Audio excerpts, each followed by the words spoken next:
भगवत धर्मानुरागियों, आज सावन पूर्णिमा रक्षाबंधन के शुभ अवसर पर आप सभी को भक्तिधाम परिवार की ओर से हृदय से राम राम।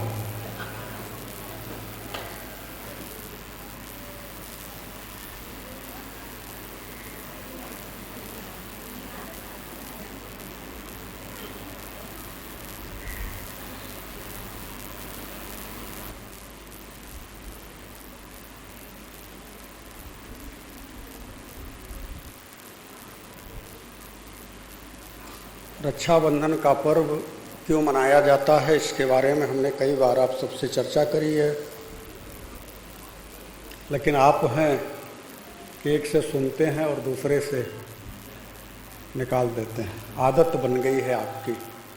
पूछूं कि रक्षाबंधन का पर्व क्यों मनाया जाता है तो आप सबके पास उटपटांग उत्तर होंगे। कहीं बलि का प्रसंग देंगे तो कहीं कलयुग के किसी राजा और प्रजा का ऐसा प्रसंग देंगे, कहीं कुछ हो। इन सब से परे रक्षाबंधन क्यों मनाया जाता है, इसका क्या वास्तविक भाव है, क्या अर्थ है, क्या मतलब है, जिस दिन इसे जानेंगे, जब ये जान लेंगे, उतार देंगे अपने अंदर, तभी वास्तविक रक्षाबंधन का वास्तविक अर्थ पता चलेगा। आजकल थोड़ा प्रपंच ज़्यादा चल रहा है, सबके पास मोबाइल है, एंड्रॉयड मोबाइल है, तो बकवास लोग मैसेज भेज दिया करते हैं, लोग उसी में भ्रमित होते रहते हैं। कितने लोग आज के बजाय कल रक्षाबंधन का पर्व मनाएंगे। जब पूर्णिमा रहेगी ही नहीं तो रक्षाबंधन का पर्व किस काम का। पहला। दूसरा, रक्षाबंधन के पर्व के लिए लोग कह रहे हैं कि भद्रा है। इतना तो जान गए कि भद्रा है, मतलब कौआ कान लेकर के गया, पीछे पड़ गए उसके कि कहाँ लेकर के गया। तनिक सा पकड़ करके अपना कान देख नहीं रहे हैं कि है कि नहीं है। ये परंपरा जो आदिकाल से चली आ रही है। पहली चीज तो एक बात ध्यान से समझ लीजिए, क्योंकि त्योहार जब कोई आता है तो विशिष्ट होता है। वो किसी अद्रा भद्रा आचक पाचक का, जब यही सब उसके ऊपर हावी हो जाएंगे तो उस त्योहार का मतलब क्या रह जाएगा, जरा बताओ। दूसरा, अगर जो ज्योतिष शास्त्र या अन्य अन्य चीजों के जानकार हों, जरा उनसे पूछिए कि भद्रा लगा तो है लेकिन कहाँ लगा है। भद्रा 3 लोकों में पाताल में है, और मुझे भी लगता है कि जो कल राखी मनाएंगे वो पातालवासी लोग ही हैं जो कि कल राखी मनाएंगे। वो बलि के सगे भाई, फुफेरे भाई, मुसेरे भाई, ऐसे ही लोग होंगे। बलि पाताल में है तो उसके सगे मुमेरे फुफेरे, चाचा के लड़के, ताऊ के लड़के, यही लोग होंगे जो कल मनाएंगे, क्योंकि भाई पाताल में भद्रा है, पृथ्वी लोक पर नहीं है। तो विचार करिए कितनी बड़ी विडंबना है, कितनी बड़ी कंट्रोवर्सी। अच्छा, सबसे बड़ी दिक्कत की बात जानते हैं, समाज में सनातन धर्म के ऊपर भी इस तरह का आक्षेप किया जाता है। कोई एक त्योहार ठीक से मनाने की स्थिति नहीं हो रही है। ये पीछे से कुछ ऐसी क्रियाएं की जा रही हैं हमारे सनातन धर्म के ऊपर। खिचड़ी पड़ेगी तो 13 को पड़ेगी कि 14 को पड़ेगी कि 15 को पड़ेगी, कोई निश्चित नहीं होता। कोई कहता है 14 को नहीं है, 15 को है, 15 को मनाइए। इस तरह से होता है ना। कभी कभी दीपावली, होली, अन्य अन्य त्योहारों के बारे में भी कंट्रोवर्सी होती रहती है। मैं आप सबसे एक बात कहूं, वार पर त्योहार भारी है, पहला। और जब त्योहार आए तो अद्रा भद्रा की बात नहीं करनी चाहिए। और फिर भी अगर कर ही लिया है आपने, मान लेते हैं कि आप ज्योतिष के मर्मज्ञ हैं, आप कर ही ले रहे हैं अद्रा भद्रा की बात, तो ये तो विचार करिए ना कि ये भद्रा है कहाँ, पृथ्वी पर है कि स्वर्ग में है अथवा पाताल लोक में है, मृत्यु लोक में है, पाताल लोक में है अथवा स्वर्ग लोक में है। तो हमारा जो पंचांग कहता है यह भद्रा पाताल लोक में है। आप सभी दूसरे देश में कभी कभी सूर्य ग्रहण लगता है तो अपने देश में नहीं मानते, ऐसा होता है ना, लगा दूसरे देश में, आप अपने देश में नहीं मानते, जबकि पृथ्वी पर ही है, उसको तो आप नहीं मानेंगे, लेकिन भद्रा पाताल में है तो उसको जरूर मान लेंगे। धन्य है आपकी विद्या, धन्य है आपके विचार, धन्य है आपकी सोच। खैर, ये तो रही प्रपंच की बात। रक्षाबंधन का पर्व क्यों मनाया जाता है? रक्षाबंधन के लिए बहुत ही प्यारा सा, बहुत ही सुंदर सा, आप सबको मैं फिर से एक बार भाव परोस रहा हूं, समझ में आए तो उसे अपने जीवन में उतारने का प्रयास करना। ये 12 महीने जो हमारे जीवन में होते हैं, आप सब बता पाएंगे कि पहला महीना कौन है हिंदी में? विचार करिए, पहला महीना कौन सा है? चैत। इसका अर्थ जानते हैं क्या है? जीवन में जब गुरु से संपर्क हो और चेतना आ जाए, चेत जाओ,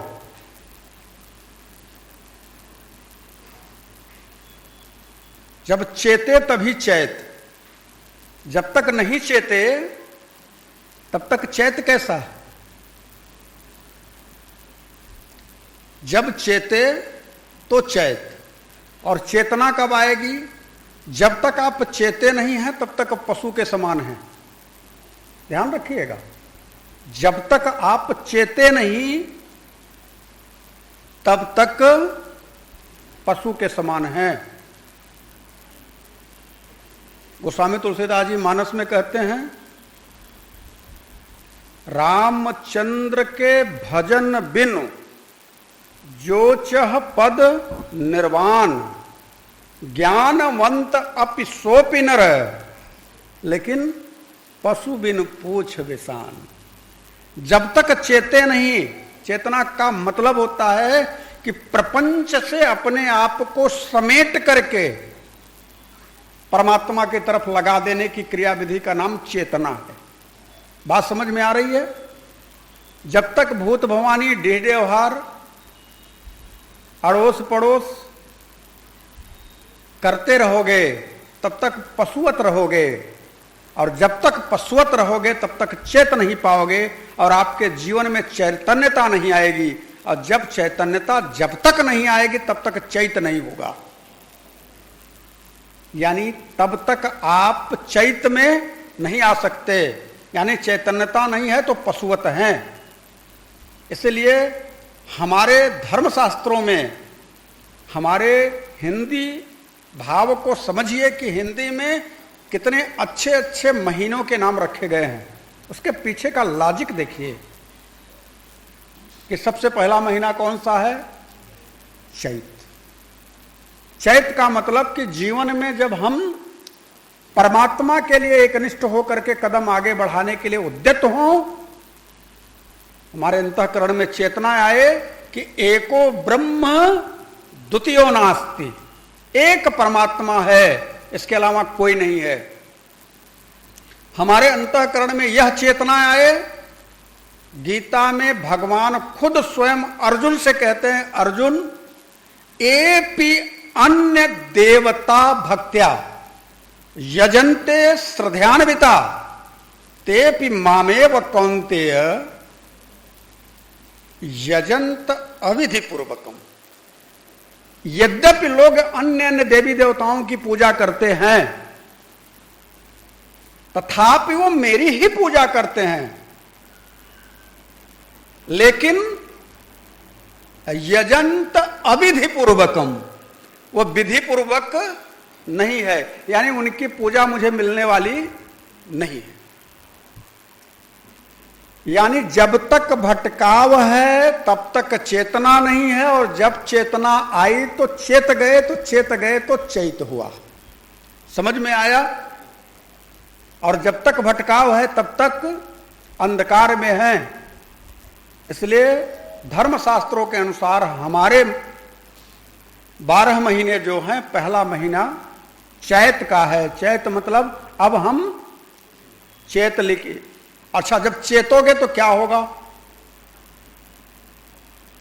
प्रश्न उठता है कि खैर चेतना आ ही गई, अब हम एक निष्ठ हो गए, परमात्मा के पथ पर चलने के लिए अग्रसर हो गए, तो क्या होगा? कुछ परिणाम होना चाहिए। तो कहा बैसाख। आपके अपने अंतःकरण में विचारों में साख, यानी ओजन, यानी मजबूती, यानी एक स्थायित्व आ जाएगा। आपके अंतःकरण में जो कुविचार थे वो हटे, और सुविचारों की एक शाख आपके अंतःकरण में आ जाएगी। जो प्रपंच था उससे हटे, एक अनिष्ट होकर के परमात्मा की तरफ जब बढ़े, तो आपके अंतःकरण में दिव्य विचारों की एक शाख आएगी, एक स्थायित्व आएगा, और उस स्थायित्व का नाम है बैसाख, विचारों की शाख। और जब स्थायित्व आएगा तब क्या होगा? तो आप श्रेष्ठ हो जाओगे, आपके अंदर श्रेष्ठता आएगी। श्रेष्ठता का मतलब क्या होता है? ज्येष्ठ। आप ज्येष्ठ हो जाएंगे, श्रेष्ठता आएगी। आपको ऐसा लगेगा कि अब हमें हमारे अंतःकरण में दिव्य भाव का संचरण होने लगा है, श्रेष्ठता आएगी। और जब श्रेष्ठता कैसे आई? एक परमात्मा के लिए चल निकले इसलिए आई। जब तक भटके थे, फिसल करके गिर रहे थे, अनेक अनेक देवी देवताओं के दर पर जाकर के माथा फोड़ रहे थे। अरे देवी देवताओं की बात छोड़ो, मजारों पर भी जाकर के माथा फोड़ रहे थे। उन सभी से जब मुक्ति मिली तो बैसाख आया। बैसाख जब आया, शाख ही हुई विचारों की, अंतःकरण में दिव्यता आई, तो खुद में ज्येष्ठ हुए, श्रेष्ठ हुए। ऐसा लगा कि मैं अब कुछ हुआ। अभी तक क्या था? अभी तक तो हम भीड़ में भटक रहे थे। देखो, इस समय पूरे विश्व की जनसंख्या करीब करीब 8 अरब के करीब होगी, 7.5-8 अरब। उसमें भटकने वाले लोगों की संख्या 90% से ऊपर की है, जो भटक रहे हैं। और जो सतमार्ग पर चल निकले हैं। मैं ऐसे क्यों कह रहा हूं? आप लोग कहेंगे कि इस्लाम में तो एक ईश्वर को मानते हैं, एक अल्लाह को मानते हैं। इस्लाम में अल्लाह को मानते हैं कि नहीं मानते, ये दूर की बात है। कभी किसी मौलवी के पास बैठो और उससे बात करो तो वो जन्नत की बात बताएगा और आपके अंतर हृदय में लालच पैदा करेगा कि वहां ऐसी ऐसी व्यवस्था मिलेगी। हम उसका नाम नहीं लेना चाहते। आप सब विद्वान हैं, जानकार हैं। सनातन धर्म में ऐसी कोई बात नहीं कही गई। इसलिए श्रेष्ठता सनातन धर्म है। और सनातन धर्म को मानने वाले लोगों की संख्या कितनी है आप समझ सकते हैं। कुछ लोग हैं, और जो सनातन धर्म को मानने वाले लोग हैं उनके यहां भी पूर्ण रूप से सनातन धर्म को मानने वाले लोग नहीं है। हम गीता को मानते हैं कि गीता हमारा धर्म शास्त्र है, लेकिन गीता में क्या लिखा हुआ है उसको नहीं मानते। गीता की नहीं मानते, गीता को मानते हैं। गीता कहती है कि एपि अन्य देवता भक्त्या यजन्ते श्रद्धान्विता तेपि मामेव कौन्तेय, लेकिन यजंत अविधि पूर्वकम, वह विधि पूर्वक नहीं है, गलत मार्ग है, चेत जाओ। तो जो चेता, उसके अंदर एक विचारों की शाख उत्पन्न हुई, श्रेष्ठता आई। श्रेष्ठता का मतलब ज्येष्ठ। और जब श्रेष्ठता आती है तो पता जब चल जाता है चैत में कि एक ही परमात्मा का भजन करना है, एक ही है जिसके पीछे लगना है, एक ही मेरा है जिससे हम आए हैं, एक ही वो है जो कहता है ममैवांशो जीवलोके जीवभूत सनातन मनः खष्ट्राणि इंद्रियाणि प्रकृति स्थान कर्षयति। वो कहता है मेरे ही अपने थे, मेरे से ही पैदा हुए, लेकिन आज भटक गए। आपके जैसे आपके मुख से भी निकलता है मेरा तो बेटा आज मेरी बात नहीं मानता, मेरा बेटा मेरी बात नहीं मानता। ऐसे आप सब कहते हैं, कभी कभी विचार करिए। मेरा अपना है, आपसे ही पैदा हुआ है, आपका ही अपना बच्चा है, लेकिन आपकी बात नहीं मानता। ठीक उसी प्रकार से आपके मन में कितना दुख होता होगा उस समय जब आपका बेटा आपकी बात नहीं मानता। तो जरा विचार करिए कि आप भी उस परमात्मा के बेटे हैं और परमात्मा की बात नहीं मानते तो उसे कितना दुख होता होगा। कभी विचार किया? एक बार अंदाजा लगाइए कि आपका बेटा आपकी बात ना माने तो आपको कितना कष्ट होता है। वही परमात्मा कहता है ममैवांशो जीवलोके जीवभूत सनातना, मेरा ही अंश है। सब मम प्रिय सब मम उपजाए, मम उपजाए सब ते अधिक मनुज मोहि भाए। भगवान कहते हैं सब मेरे प्रिय हैं, सब मेरे से हैं, लेकिन मेरा प्रिय बेटा जो मनुष्य जाति में है मेरी बात नहीं मानता। एक बाप को एक बेटा जब ना माने तो कितना कष्ट होता है, उसी तरह से उस परमात्मा के हम बेटे हैं, अगर परमात्मा की न बात माने तो हम परमात्मा को कितना कष्ट होता होगा, विचार करिए। लेकिन उसी में जो पूर्व के पुण्य के प्रभाव से चेत गया, जिसके अंदर चेतना आ गई, जो चेत गया कि नहीं राम ही सुमेरिय गाइए राम ही संतत सुनहि राम गुण ग्राम ही, जो न मेरे राम का वो न किसी काम का। जब यह चेतना आ गई तो शाख बनी अंदर, और जब अंदर शाख बनी तो शिष्टता आई, ज्येष्ठता आई, और जब ज्येष्ठता आएगी तो परमात्मा के नाम में, सुमिरन में, भजन में मन लगने लगा। और जब सुमिरन भजन में मन लगने लगा तब क्या हुआ? अतिरेक होने लगा, आह्लादित होने लगे, अंदर से प्रसन्नता आने लगी, और ऐसा लगने लगा कि अब तो आषाढ़ आ गया है, बाढ़ आ गई है, अंतर हृदय आषाढ़ आ गया, बाढ़ आ गई, दिव्यता हो गई, हिलोरे मारने लगा हृदय। और जब हिलोरे हृदय मारने लगता है तो क्या होता है? कोई गुरु मिल जाता है, उसी समय गुरु मिलता है। और आषाढ़ में एक पूर्ण गुरु पूर्णिमा के दिन जीव को मिलता है, जिसे कहते हैं आप गुरु पूर्णिमा। और जब गुरु मिला, अखियां चार हुई, उसने कहा तू तो मेरा ही था, कहां भटक रहा था पगले, अभी तक तो मैं तुझे ही खोज रहा था, लेकिन तू इतने सारे कचड़े से लपटा हुआ था कि मैं तुझे खोज नहीं पाया। आज तूने जब चेत करके अपने अंतःकरण में वैशाख की स्थिति उत्पन्न किया, फिर श्रेष्ठता की स्थिति उत्पन्न किया, फिर तेरे अंतर हृदय में आषाढ़ उत्पन्न हुआ, यानी अब हिलोरे मारने लगा, तब मुझे तू दिखाई दिया, तू मेरा है। और गुरु ने हृदय से लगा लिया, मिल गया गुरु। अब क्या होगा? कहा जब गुरु मिला ना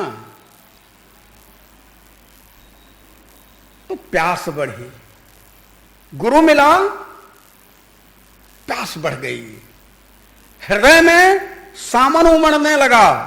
कोई फिल्म का गाना है, मुझे याद नहीं था, अभी थोड़ा थोड़ा हो रहा है, मेरे नैना सावन, फिर भी मेरा दिल ये प्यास, ये प्यास, बड़ी प्यास अंतर हृदय में कि फिर से अपने गुरु को मिलूं और मुझे अपना ले। वो कहे कि तुझे भटकने नहीं दूंगा। फिर सावन आया, पूर्णिमा आई, गुरु मिला, पहुंच गए उसके दरवाजे पर एक रक्षा सूत्र लेकर के कि मेरी रक्षा करो। मैं आपको इस रक्षा सूत्र से आपके हाथों में बांध करके प्रतीकात्मक भाव से अपनी रक्षा की गुहार चाहता हूं। किससे रक्षा करवाना चाहते हो? जो अंदर के दुश्मन हैं। बाहर के दुश्मनों से तो यथासंभव लड़ लिया जा सकता है, लेकिन अंदर के दुश्मन इतने खतरनाक हैं कि उनसे लड़ा नहीं जा सकता। उनसे किसी की कृपा के द्वारा ही अपने आप को बचाया जा सकता है, संभाला जा सकता है। फिर गुरु ने कहा, देख, यदि तू मेरा हो गया तो तेरी रक्षा का दायित्व भी मेरा है। तुझे भटकने नहीं दूंगा। शर्त इतनी है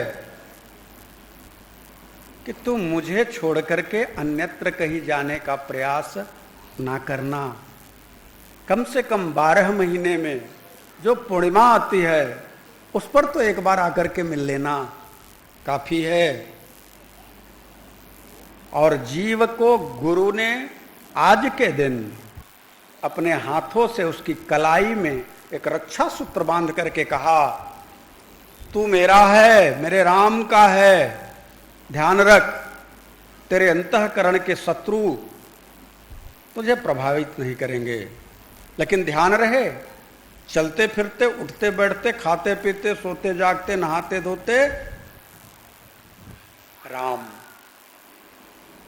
श्वास श्वास में राम को, वृथा श्वास जनिक हो। ना जाने इस श्वास का फिर आवन होए न होए। तो उस गुरु की कृपा ने आपको राम के रक्षा के सूत्र में बांध दिया। फिर से कहना चाहता हूं, ध्यान रहे, सावधानी पूर्वक समझिएगा कि बाहर के किसी प्रपंच से उस रक्षा का कोई मतलब नहीं है। आप कहेंगे, अरे मैं तो अभी रक्षाबंधन से गुरुजी के हाथ से रक्षा बंधवा के आया, वहां पैर में ठोकर लग गई, गिर गया। ठोकर लग गई तुम्हारी अज्ञानता के कारण। वहां तुम्हें गुरु जाकर के कंधे पर नहीं ले लेंगे। तुम्हारे अंदर ठोकर न लगे, तुम्हारे अंदर कुविचार न पनपे, तुम्हारे अंदर काम क्रोध मद लोभ मत्सर जो अतिरेक न पैदा करें, संयमित रहें, उनके अंदर उबाल न आए, लोभ का उबाल न हो, क्रोध का उबाल न हो, काम का उबाल न हो, मोह का उबाल न हो, उसके लिए गुरु ने आपको रक्षाबंधन में, रक्षाबंधन के पर्व पर रक्षा का सूत्र बांधा है। संसार के प्रपंचों के लिए आपके हाथ में रक्षा का सूत्र नहीं बांधा गया। और जब रक्षा का सूत्र बंध गया तो ध्यान रखिए, सावन के बाद भादव का महीना होता है। भादव का मतलब होता है कि जब गुरु ने शिष्य के हाथ में रक्षा का सूत्र बांध दिया तो जीव अकेला था, अब उसका कोई अपना मिल गया। अब वो दो हो गया, एक से वो दो हो गया। कौन? पहले वो अकेला भ्रमण करता था, परेशान था, अब उसके पीछे उसके गुरु का हाथ हो गया। फिर उस गुरु ने क्या किया? कहा धीरे धीरे धीरे धीरे धीरे धीरे उसने मित्र बना लिया, यार बना लिया। और फिर कौन सा महीना आया? कुआर का।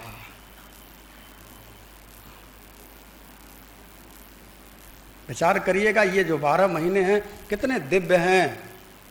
अब गुरु के लिए त्वमेव माता च पिता त्वमेव बंधु च सखा त्वमेव, इस समय सखा बन गया वही गुरु। पग पग पर आपके अंतर हृदय में चेतना उत्पन्न करके पथ से भ्रष्ट होने के लिए जो आपका कदम बढ़ता है उससे बचाने का प्रयास करने लगा और कहा इधर मत जाना, ठुकर लग जाएगी, उधर मत जाना, गिर जाओगे, ऐसे नहीं करना, दिक्कत हो जाएगी हर कदम पर। और यह बात मैं ऐसे नहीं कह रहा, भगवान स्वयं गीता में कहते हैं ये यथामाम प्रपद्यन्ते तांसु तथैव भजाम्य हम मम वर्तमान वर्तन्ते मनुष्य पार्थ सर्वसः। अर्जुन, जो मुझे जिस तरह से प्यार करता है मैं उसे उसी तरह का प्यार देने लग जाता हूं, करने लगता हूं। कोई मुझे भाई बनाता है तो भाई की तरह उसे कंधे से कंधा मिला करके उसका सहयोग करता हूं। कोई पिता बनाता है तो बेटे जैसा उसका पालन करता हूं। और मानस में तो कहते हैं सदा करऊं तिन कर रखवारी, जिमि बालक राखई महतारी। वह गुरु फिर से रक्षा करने लगता है। कैसे? जैसे अपनी बच्चे की मां रक्षा करती है। अरे मां क्या करेगी? मां बच्चे को बिस्तर पे लेटा करके नींद में हो जाती है, बच्चा 6 महीना का है, पलटनियां मार करके नीचे गिर जाता है, जब रोने लगता है तब मां उठाती है, हृदय से लगाती है, कहती है मेरा लल्ला गिर गया, पश्चाताप करती है। लेकिन मेरा राम, तू कितनी भी पलटनियां मार ले तुझे गिरने ही नहीं देता। तू रोएगा क्या? तुझे गिरने ही नहीं देगा। इसलिए मैं कहता हूं कि अपने राम के प्रति अगर एक निष्ठ हो गए तो आपको पथभ्रष्ट नहीं होने देगा, वो बचा लेगा। किसी भी स्थिति में वो आपके साथ रहेगा ही रहेगा। उसका प्रण है, उसकी प्रतिज्ञा है। सिर्फ वो कहता है कि जो मुझे खुद को सौंप दे। वो कहता है कि सर्वधर्मान परित्यज्य, उटपटांग छोड़ दे, माम एकम शरणम भज। तू मेरे एक परमात्मा की शरण में आ जा। आ गया तो क्या होगा? तो कहा अहम त्वाम सर्व पापेभ्यो मुच्छस्यामि मा शुच। मैं तेरे समस्त पटांग कार्यों का क्षमादान कर दूंगा और तुझे अपना बना लूंगा। कौन होगा ऐसा हो जो आपके पापों का समन करके आपको अपना बना ले? अनंत कोटि ब्रह्मांड में किसी एक देवता का नाम बता दो जो आपके समस्त पापों को क्षमा कर दे। गीता के 9वें अध्याय में कहता अपचस्सु दुराचारो, अपचस्सु दुराचारो, दुराचारी नहीं, दुराचारो बहुवचन लगाया। दुराचारियों का सरदार ही क्यों न हो, लेकिन भजते माम अनन्य भाग, मुझ परमात्मा को अनन्य भाव से भजने लग जाए, मुझी से प्रेम करने लग जाए तो क्या होगा? साधुरेव सह मंतव्य सम्यक व्यवस्थितो ही सह। वो साधु ही मानने योग्य है, मैं उसे साज दूंगा, सवार दूंगा। फिर क्या होगा? का क्षिप्रम भवति धर्मात्मा शाश्वतांति निगच्छति कौन्तेय प्रतिजानी है न मे भक्त प्रणश्यति। धर्मात्मा हो जाएगा। था दुराचारी, उल्टा नाम जपत जग जाना, बाल्मीक भय ब्रह्म समाना। उनके जैसा दुराचारी कौन रहा होगा? डकैती करते थे, लेकिन जब राम की कृपा हुई तो राम कह नहीं पाते थे तो मरा कहने लग गए, और मरा मरा कहते कहते राम में लीन हो गए। परिस्थिति कैसी भी हो, एक बार राम का नाम अगर अंतर हृदय में उतरने लग जाए, खाते पीते उठते बैठते सोते जागते नहाते धोते, फिर देखिए अनुकूल परिस्थितियां ऑटोमेटिकली होने न लग जाएं तो आकर के शिकायत करना। लेकिन शर्त एक है, निस्वार्थ भाव से, स्वार्थ न हो। भगवान कहते अनन्यास चिंतयन्तो माम ये जना परुपासति, अनन्यास चिंतयन्तो माम ये जना परुपासते, तेसा नित्याभियुक्तानाम योगक्षेम वहम अनन्य भाव से। निर्विकार होकर के, निर्विकल्प होकर के, किसी भी कामना से रहित होकर के मेरा नाम लेता है, मेरे नाम का आश्रय लेता है, उस जीवात्मा का सब कुछ मैं वहन करने लग जाता हूं। विचार करिए, गीता के 4थे अध्याय में स्पष्ट रूप से कहते हैं मुझ परमात्मा के रास्ते में चलना है तो ध्यान रखना, यस्य सर्वे समारंभा काम संकल्प वर्जिता, कामना और संकल्प का त्याग कर दो, उसी दिन मुझ परमात्मा की तरफ आप कदम बढ़ा सकते हो। लेकिन यहां क्या है, हमारा काम हो जाता, हनुमान जी 5 किलो लड्डू चढ़ाऊंगा, काम नहीं हुआ, लड्डू कैंसिल है। विचार करो, कैंसिल हो गया लड्डू। क्यों? हनुमान जी ने काम नहीं किया। ऐसा लगता है कि हनुमान जी रिश्वत लेने और देने का काम देवताओं से शुरू होकर के आज हम उसी रिश्वत को भोग रहे हैं। एक एक तो क्लर्क भी रिश्वत आजकल लेने लगे हैं, लेखपाल से लेकर के बाबू तक। क्यों? जब आप देवताओं से नहीं चूक रहे हैं, उनको रिश्वत दे रहे हैं, तो उसी के लहजे में आज कर्मचारी, अधिकारी, व्यापारी, पटवारी जितने भी है सब रिश्वत लेने लग गए हैं। और वही आदत आपकी बनी है कि आज भी थोड़ा सा कोई घर का सदस्य बीमार हुआ कि विंध्याचल माई को करहिया मान दिए। ये दुर्दशा है आपकी, ये दुर्गति है आपकी। आपको अपने राम पर भरोसा नहीं। जीव अपने कर्म के वशीभूत होकर के अच्छे और बुरे को प्राप्त करता है। सुख दुख जीव अपने कर्म के अनुसार भोगता है, और न कोई देवी उसके ऊपर सहायता करती है, न कोई देवता सहायता करता है। एक ही सुप्रीम पावर है, एक सुप्रीम का पावर है जो आपके समस्त पापों का नाश करके और आपको आपकी गति दिलवा सकता है, यानी परमात्मा तक पहुंचा सकता है, अपने तक मिलवा सकता है। कितने भी बड़े पापी हों, पाप की तो पराकाष्ठा रही पूतना की। उसने तो अपना नाम ही रख लिया था कि पूतना। किसी के घर में पूत हम रहने नहीं देंगे। और दूसरा अर्थ होता है पूत अर्थात पुण्य। पुण्य नहीं, जिसके जीवन में कभी पुण्य रहा ही नहीं हो। लेकिन उस पूतना को भी जब हमारे परमात्मा उसका स्तनपान करते हैं तो कहते हैं धात्रोचित गति दूंगा, इसे माता की गति दूंगा। अपने लोक में भेज दिया। नारद ने पूछा, प्रभु ये क्या कर रहे हैं, इसके जैसा तो इसके जीवन में कभी पुण्य रहा ही नहीं, आपने इसे धात्रोचित गति दी। भगवान ने कहा, एक बात कहूं, चाहे कितनी भी दुष्ट रही हो, लेकिन काम तो मैया का किया, काम तो उसने मां का किया है। ऐसे प्रभु को छोड़ करके जो समस्त पापों पर पर्दा डाल देने वाले मेरे गोविंद हैं, ऐसे प्रभु को छोड़ करके आप अन्यत्र भटक रहे हो। आपके जैसी दुर्गति किसी की अगर हो रही है या आपकी हो रही है तो आपके कर्मों के कारण हो रही है। इसलिए सावधान, अभी से, आज से उस परम तत्व परमात्मा अनंत कोटि ब्रह्मांड नायक नारायण के सिवा आपके जीवन में कोई न उतरे।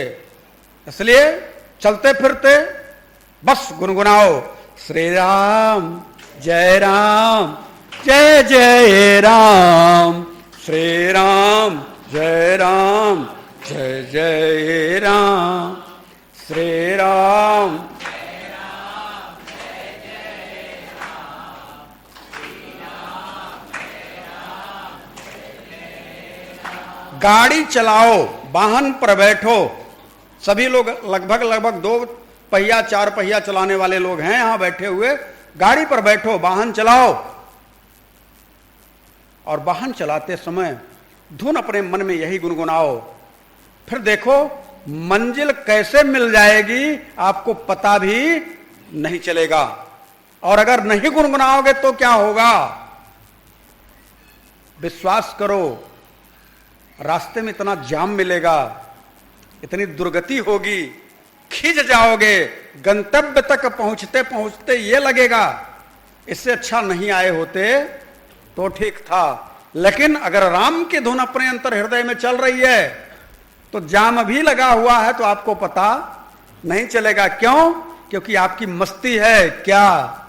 श्री राम जय जय राम, श्री राम जय जय राम, जय रघुनंदन जय सिया राम।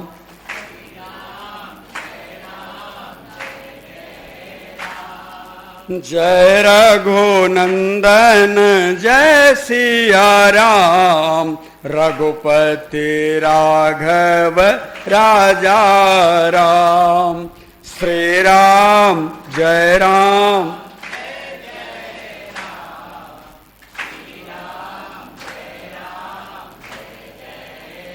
यह जो नाम की मस्ती है ना, एक बिटिया मेरा भजन गा रही थी, पिला दे रे साकी राम नाम की मस्ती, यही मस्ती है, इसको पियो।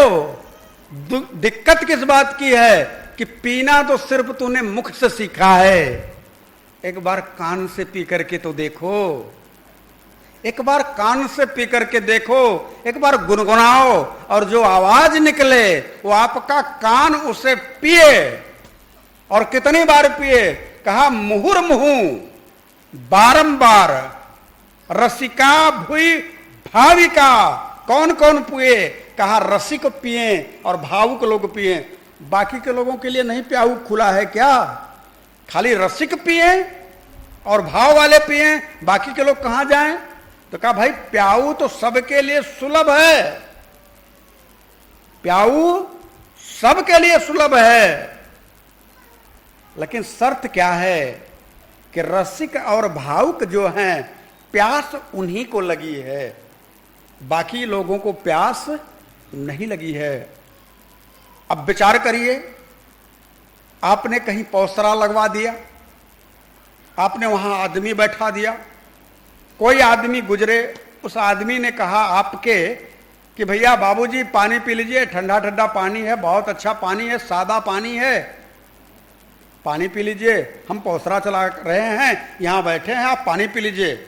अब उस व्यक्ति को प्यास नहीं है, कार में बैठा है, तो कहेगा कैसा पानी है तुम्हारा, नल का है कि तालाब का है कि कुएं का है?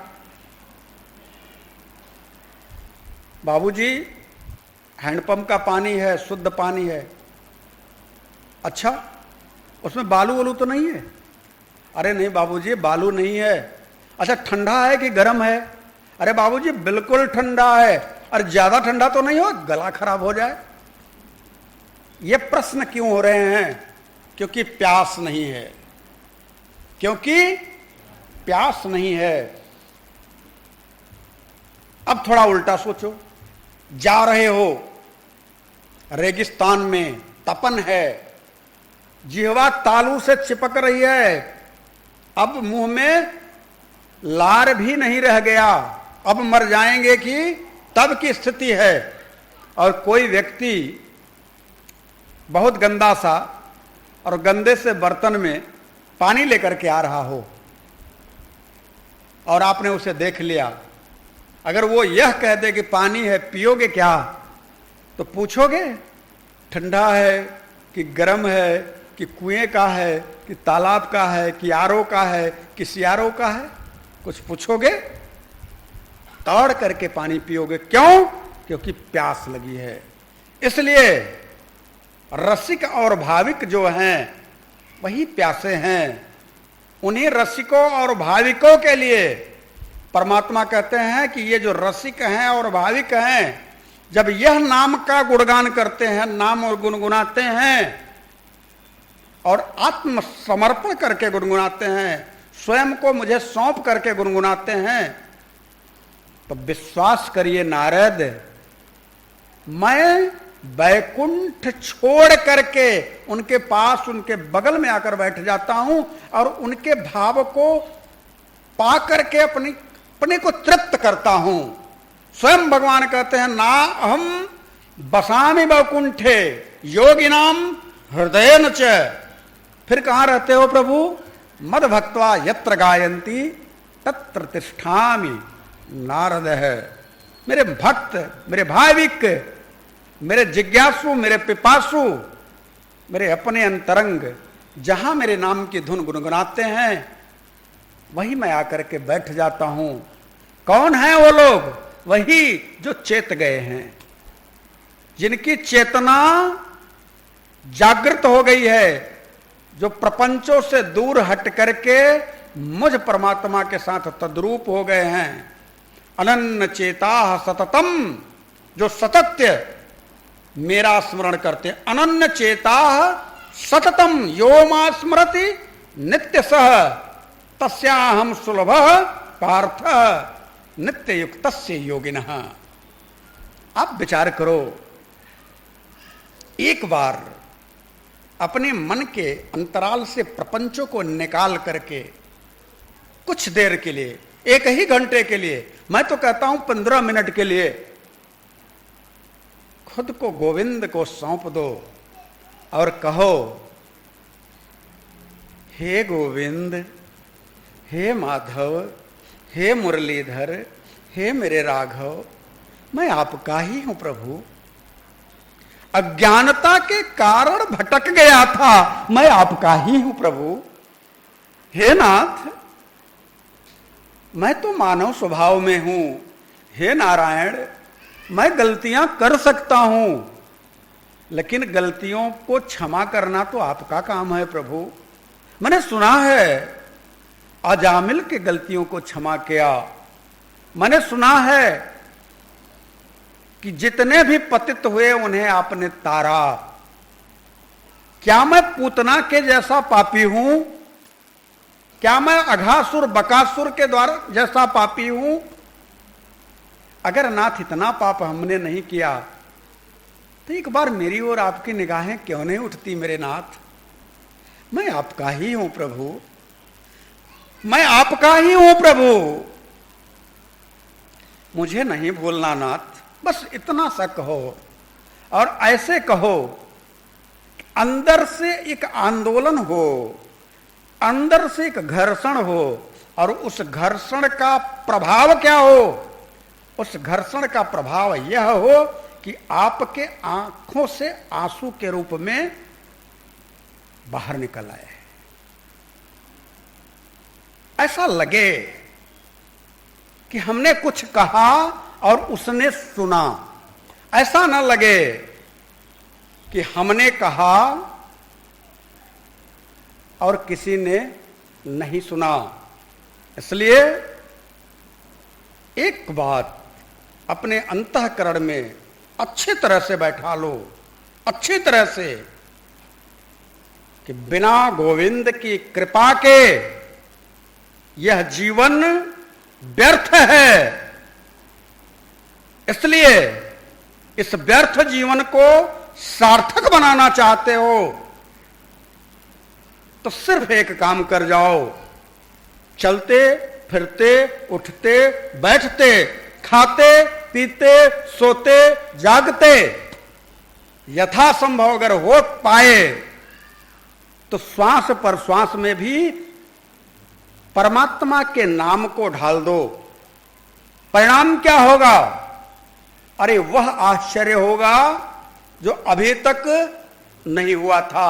एक हलचल होगी, अंतर हृदय झंझनाहट से भर जाएगा और ऐसा लगेगा कि कोई मुझे पुकार करके कह रहा है, अरे पगले, बड़ी दिन से प्रतीक्षा करवाया, आज तू मेरे तरफ अपना मुंह किया है, तेरे ऊपर गुरु कृपा हुई है, तू मेरा है।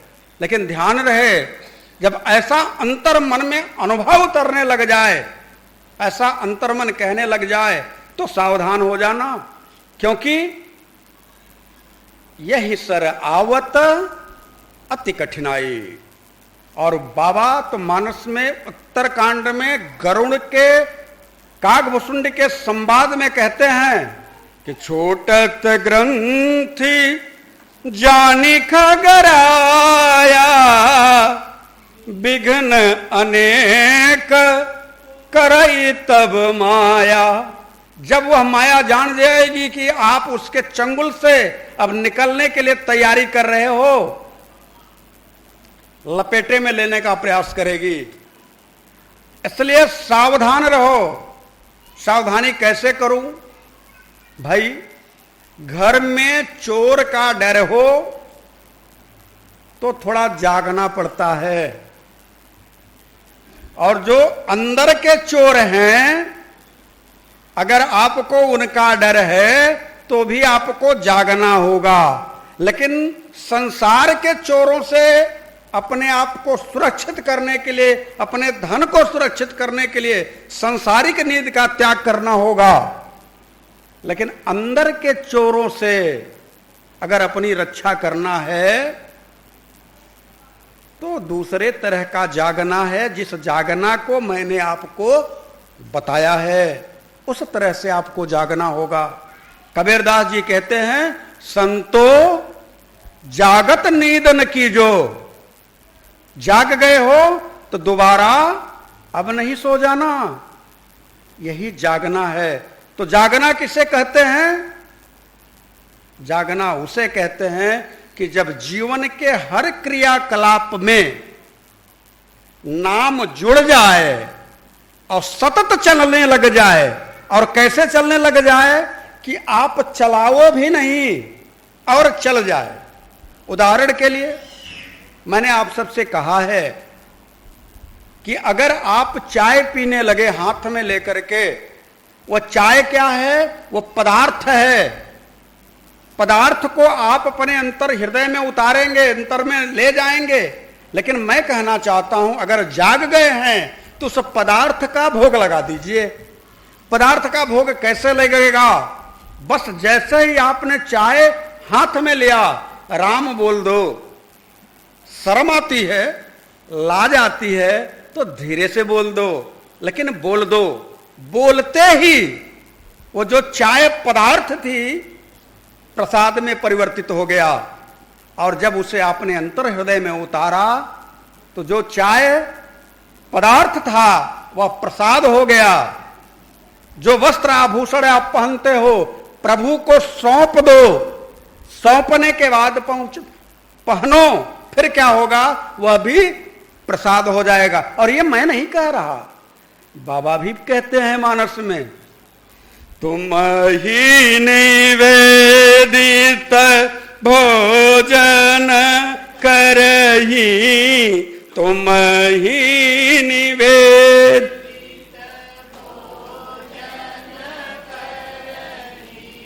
तुम ही निवेदित भोजन करही, तुम ही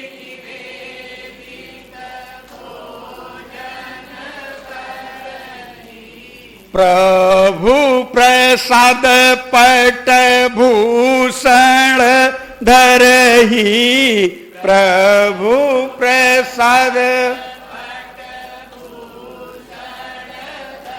गोस्वामी तुलसीदास जी महाराज कहते हैं कि जो जीवात्मा प्रभु को निवेदित करके भोजन करता है वह प्रभु के प्रसाद का भक्षण करता है, यानी प्रभु के द्वारा लगाए गए भोग को ग्रहण करता है। चाहे वस्त्र हो, दोष हो सकता है वस्त्र में, आभूषण हो, दोष हो सकता है आभूषण में। लोग कहते हैं कि सोने में दोष होता है, मैं भी कहता हूं दोष है, लेकिन जब मेरे प्रभु को समर्पित कर दिया जाए तो वह निर्दोष हो जाता है। वस्त्र में दोष हो सकता है। क्यों दोष हो सकता है? कि किसी कीट के द्वारा इस वस्त्र का निर्माण होता, आप सबको पता है, दोष है। लेकिन इस दोष को समाप्त करने के लिए क्या करना है? प्रभु को निवेदित कर दो। प्रभु प्रसाद पट यानी वस्त्र भूषण धरई। जिस दिन आपके जीवन में ये सारी चीजें राम को सौंप करके होने लग जाएगी, भोजन का निवाला उठा, मुंह के पास आते आते राम बोल दिया, ये प्रसाद बन गया। अब आपने पदार्थ नहीं खाया, आपने प्रसाद का भक्षण किया है। और जब आप नियमित रूप से प्रसाद ही खाने लगेंगे, प्रसाद ही पहनने लगेंगे, आपका जीवन प्रसादमय हो जाएगा। और जब आपका जीवन प्रसादमय हो जाएगा तब क्या होगा? भगवान कहते हैं तो वह जीव मेरा हो जाएगा। गीता में 9वें अध्याय में भगवान कहते हैं मन मनाभो